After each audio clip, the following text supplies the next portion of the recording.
نحمده ونصلي على رسول الكريم اما بعد فاعوذ بالله من الشيطان الرجيم بسم الله الرحمن الرحيم وما خلقت الجن والانس الا ليعبدون صدق الله العظيم وصدق رسوله النبي الامين الكريم من الشاهدين والشاكرين. کل حمد و ثنا مالک حقیقی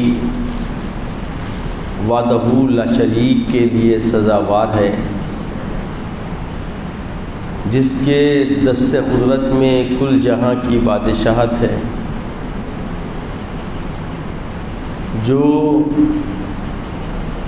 ہر ایک کا روزی رسا ہے، وہی جلاتا ہے اور مارتا ہے،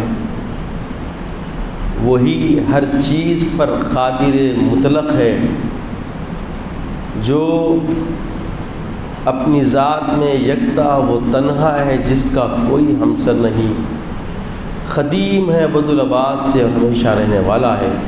میں گواہی دیتا ہوں کہ نہیں ہے کوئی معبود برحق لائق عبادت سوائے اللہ جل مجدہ کے، اور میں یہ بھی گواہی دیتا ہوں کہ محمد عربی صلی اللہ علیہ وسلم اللہ کے بندے اور خاص رسول ہیں۔ صلاۃ و سلام نازل ہو ہمارے آقائے نامدار حضور تاجدار محمد عربی صلی اللہ علیہ وسلم پر، آپ کے آل پر، آپ کے اصحاب پر، بزرگان دین برادران اسلام۔ آج کافی تاخیر ہو گئی ٹریفک کی وجہ سے، وقت بہت کم ہے۔ ہمارا عنوان تھا علم کی فضیلت اور اہل علم علماء کا مقام، جو قرآن نے ہمیں سمجھایا، جس کی رہنمائی میں ہم نہ صرف دنیا بنا سکتے ہیں، آخرت کی سرفرازی کامیابی ہمیں ملنے کا یقین اور ضمانت ہے۔ تو علماء ربانیین، علماء حق کی رہنمائی حاصل کرنا یہ اولین ہمارا ذمہ ہے۔ اب علم کی جب فضیلت سمجھ گئے، علم کا ہم حصول اختیار کرے، علم حاصل کر لیے، تو اب حکم ہو رہا ہے کہ اپنے آپ کو سمجھو۔ انسان کو اللہ نے کیوں پیدا کیا؟ فرمایا وما خلقت الجن والانس الا لیعبدون۔ ہم نے جن اور انس کو نہیں پیدا کیا مگر خالص اپنی عبادت کے لیے۔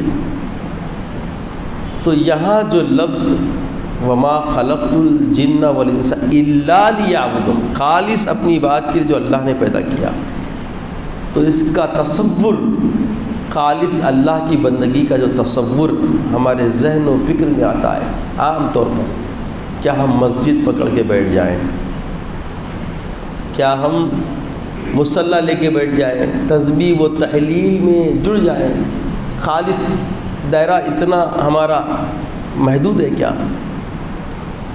تو بتایا گیا کہ دیکھو اللہ تعالیٰ جو جزا رکھا ہے بندگی کی، وہ کیا ہے؟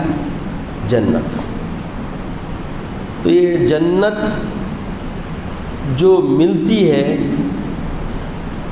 یوں ہی تشتری میں رکھ کے آپ کو دی جانے والی چیز نہیں ہے۔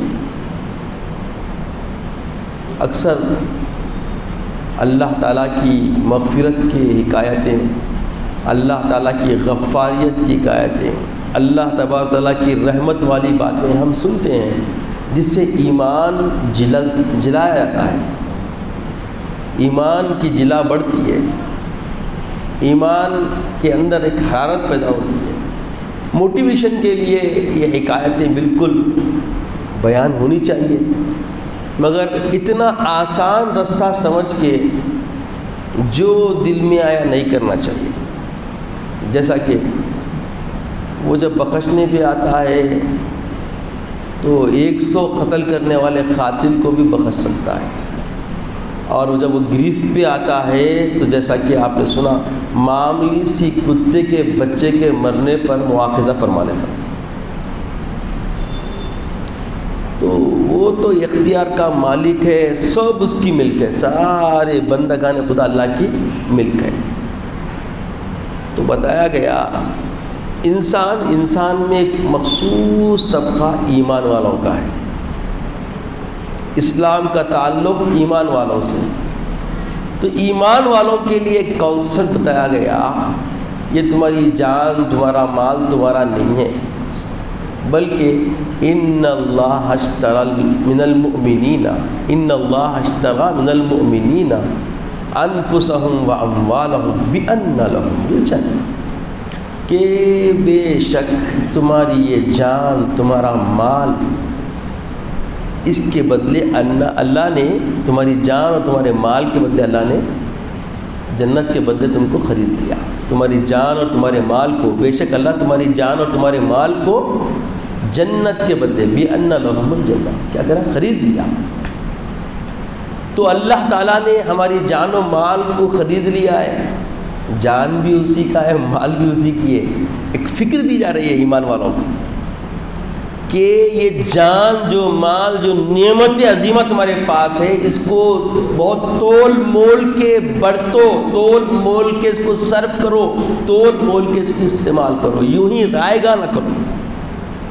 کیونکہ اب جو زندگی تمہارے پاس ہے، بندگی تمہارے پاس ہے، جو سانسیں تمہارے پاس ہے، یہ اللہ کی امانتیں ہیں تمہارے پاس. اس پہ مواخذہ کیا جائے گا. ایسے چھوڑ دیا نہیں گیا. تمہاری پوری زندگی اللہ کی بندگی ہونا. تو اب بندگی کیسا بنائیں گے؟ کیونکہ زندگی اللہ کی امانت، جو نعمتیں دے رہا ہے وہ بھی اللہ کی ہمارے پاس کیا ہے؟ بولیے امانت. اور یہ امانت ہے تو امانت میں خیانت نہیں ہونا ہے. تو کیسا راستہ اختیار کرنا؟ ایک فکر دی گئی کہ یہ زندگی انسان کو جو بنایا گیا ہے کہیں کے لیے بنایا گیا؟ عبادت کے لیے. بندگی ہونا ہے. اور پھر بتایا گیا کہ یہ تمہاری جان، مال، بندگی کرنے کے لیے کیا ہے؟ سب چیزیں ہیں تمہارے پاس. مال نہیں رہیں گا، جان نہیں رہیں گی تو بندگی کا اطلاق ہوتا ہے؟ نہیں ہوتا. تو بندگی کرنے کے لیے یہ سب چیزیں ہونا. تو یہ جو نعمتیں دی گئی ہے عظیمہ، ان نعمتوں کا صرفہ، استعمال اصل بندگی ہے. جیسا رب چاہتا ہے، جیسا رسول اللہ نے نظام بنا کے تمہارے سپرد کیا ہے، اس نظام کے تحت چلیں گے تو تمہارا کیا ہے؟ پوری زندگی تمہاری بندگی کے دائرے میں آئے گی. تو علم کے عنوان کے تحت اتنی فکر تو کھل گئی کہ زندگی بھی کوئی چیز ہے. زندگی ایک نعمت ہے جس کی قدردانی رب نے سمجھانے کے لیے فرمایا کہ یہ تمہارا جان، تمہاری مال جو ہے اللہ نے خرید لیا ہے. کس کے بدلے؟ جنت کے بدلے. تو بندگی اگر آپ کریں گے جنت آسان ہو جائے گی. بندگی کا بدلہ کیا ہے؟ بولیے جنت ہے. اگر جنت چاہتے ہیں، اور جنت کیا ہے؟ دار القرار بتایا گیا، ہمیشہ رہنے والی. یہ دنیا فانی، ہر چیز فانی. سارے جتنی دنیا میں اللہ تعالیٰ جو کچھ دنیا میں بنایا ہے سب فنا ہونے والا ہے، کوئی باقی رہنے والا نہیں. کل من علیہا فان، سب فنا ہو جائے گا. اس کے بعد عقیدہ راسخہ دیا گیا. کیا عقیدہ دیا گیا؟ آخرت کا. والبعث بعد الموت، یہ عقیدہ راسخہ ہے. یہ سمجھنا ہے کہ یہ گزر گئی تو گزر گئی نہیں، یہ گزرنے کے بعد شروع ہوتی زندگی اصل. یہ گزارنے میں اگر محتاط رہے، گزارنے میں احتیاط برتے، زندگی گزارنے میں اپنے آپ کو بہت تول مول کے وقت دیے، تو سمجھ لو کہ ہمیشہ کی آنے والی زندگی جو دار القرار آخرت ہے، اس میں خوشحالی کی ضمانت ہے. تو اس کے حصول کے لیے ہمیں دنیا میں محتاط رہنے کی ضرورت ہے. اب دنیا میں احتیاط ہم سے ہو رہی نہیں ہو رہی، یہ دیکھنا ہے. تو احتیاط کیسے برتیں؟ احتیاط کا طریقہ و طرز کیا ہے؟ کس طریقے سے ہم احتیاط برتیں؟ تو بتایا گیا وَمَا آتَاكُمُ الرَّسُولُ فَخُذُوهُ وَمَا نَهَاكُمْ عَنْهُ فَانْتَهُوا. جو اللہ کے حبیب پاک جس بات کے کرنے کا حکم دیے اس کو اختیار کرو، جس سے منع کر دیے باز آ جاؤ. تو اللہ کے رسول صلی اللہ علیہ وسلم کی زندگی کو یہ جو دو قول، اتاکم الرسول فخذوا وما نہاکم عنہ فانتہوا، چلنے کے لیے اب تمہیں مثال چاہیے کہ کہہ چلنا، رسول کیا دیے کیا منع کرے، تو بتایا گیا کہ لقد کان لکم فی رسول اللہ اسوۃ حسنہ، اللہ کے رسول کی زندگی تمہارے لیے بہترین نمونہ حیات ہے۔ تو میرے آقا کی زندگی کا ایک مدار ہے، ایک معیار ہے، وہ معیار کیا ہے؟ جس منزل پہ ٹھہر کے بندہ بندگی کرنا چاہتا ہے اس کو اس طریقے سے، اس طرز سے رسول کی زندگی میں ایک سلیقہ ملتا۔ بادشاہ ہے تو بادشاہ کیسے زندگی گزارنا، وہ سلیقہ بھی میرے حبیب کی زندگی میں ملتا۔ یہ شان ہے میرے رسول کی۔ اگر کوئی فقیر ہے تو فقیر کیسے زندگی گزارنا، وہ طرز زندگی بھی اس کو نصیب ہوتی، ملتی۔ اور اگر کوئی متوسط ہے تو وہ کیسے رہنا، اہل علم ہے تو کیسے رہنا، تفقہ فی الدین کا اس کو جس کو فہم و فکر دی گئی ہے وہ کیسے گزارنا، اور جو علم سے بالکل ابتری حالت میں رہتا ہے، علم سے بالکل لاؤبالی پن میں رہتا ہے، وہ شخص ہے۔ اور بندہ خدا ہے تو بندگی کیسے بجا لانا، ہر طریقے سے، ہر زاویے سے، ہر ایک اعتبار سے احاطہ اللہ کے حبیب کی حیات طیبہ میں ہر بندے کا احاطہ ہم کو نصیب ہوتا ہے، ملتا ہے۔ تو عزیزوں اور بزرگوں، ہمیں محاسبے کی گھڑیاں ہمیشہ اپنے پاس اپنے استعمال میں رکھنی چاہیے کہ ہم جو گزار رہے ہیں اما اسوہ رسول کے مطابق ہے یا نہیں ہے۔ اب آپ دیکھیں گے زندگی کے کئی شعبے ہیں، زندگی گزارنے والے کئی شعبے ہیں۔ اگر آپ لیں گے دینداری، تو دینداری کیا ہے؟ دنیا داری کیا ہے؟ دنیا داری کو دینداری سے بالکل بری نہیں کیا گیا، اور دینداری کو دنیا داری سے بری نہیں کیا گیا۔ یہ نسیہ منسیہ لازم ملزوم ہے۔ دینداری کے اندر دنیا داری کرنی ہے، مگر دنیا داری کرنے کا ایک نظام دیا گیا، ایک نہج دیا گیا رسول کے اسوے سے ہمیں ملتا کہ دنیا داری کیسے کرنا۔ اور اگر ہم اس اعتبار سے دنیا داری کرتے ہیں تو وہ دنیا داری نہیں رہتی، عین دینداری بن جاتی، عین دینداری بن جاتی، اور وہ عبادت کا ایک عظیم حصہ ہے۔ زندگی کے اندر آپ جو سانسیں لے رہے ہیں، اب جو مسجد میں بیٹھے ہیں، یہ بھی کیا ہے بولیے؟ عبادت کا حصہ ہے۔ یہاں تک کہ آپ مسجد سے خارج ہو جائیں گے، مسجد سے نکل جائیں گے، وہ بھی عبادت کا حصہ، بندگی کا حصہ۔ یہاں تک کہ آپ رفع حاجت کے لیے جائیں گے، وہ بھی عبادت کا حصہ ہے۔ اور لذت نفس کے لیے آپ اتریں گے اور اس میدان عمل میں آگے بڑھیں گے، وہ بھی عبادت کا حصہ ہے۔ کتنا عظیم عبادت کا حصہ ہے، سمجھ رہے ہیں آپ؟ بلکہ جب آپ علم کے زاویے سے، علم کے راستے سے جب آپ جانیں گے، جانچیں گے کہ یہ عبادت کا حصہ کیسا بن رہا، تو بتایا گیا عام آدمی جو مصلی نماز پڑھتا ہے غیر ازواجی زندگی کا، اس کی نماز اور ازواجی زندگی والی نماز دونوں میں فرق ہے، اجر بڑھ کے ملتا، اس کو اجر محفوظ کیا جاتا ہے۔